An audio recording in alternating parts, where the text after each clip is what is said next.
Welcome to the 210th episode of Marilyn's Missing and the Murdered. Marilyn's Missing and the Murdered is a weekly YouTube channel that covers the topic of missing and or murdered individuals from the state of Maryland. If you like this channel, please like and subscribe and click the bell so you'll be notified when the next cases are released. 83-year-old Dorothy Mae Neal was a very independent woman who would recruit teenagers from the neighborhood to assist her with chores in her home. On August 28, 2018, a neighbor called police for a welfare check on Miss Neal as they hadn't seen her in several days. When police arrived, they found Miss Neal barely breathing, naked, and had blood covering her face. She was taken to the hospital, where she died the following day. Police discovered that Ms. Neal had been raped and had been struck on the head with a lamp. At the scene, police found used condoms, condom wrappers, blood, and a broken lamp, which also had blood on it. Ms. Neal had 48 injuries to her head, and a small piece of the lamp was embedded in her lip.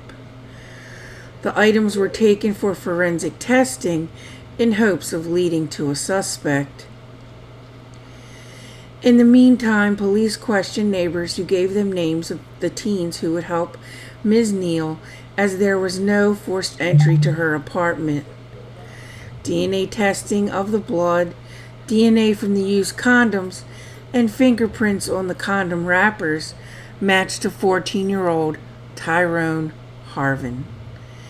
He was known to help Ms. Neal with the chores.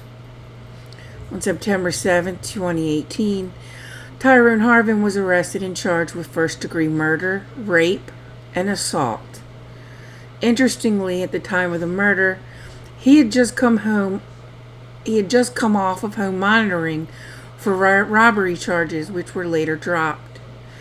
Tyrone Harvin was being tried as an adult, and his trial began in June 2022. On June 29, 2022, he was found guilty, and on January 3, 2023, Tyrone Harvin was sentenced to life in prison. In January 2023, his legal team filed for an appeal. Thank you for joining me this week. If there's a Marilyn's Missing or Murdered case you'd like to see on this channel, email me at marilynsmissing@gmail.com. Twitter is Marilyn's M&M. Music is by Silent Vengeance. Sources will be listed in the outro. I'll see you again next week. Be kind to one another. You never know what will happen tomorrow.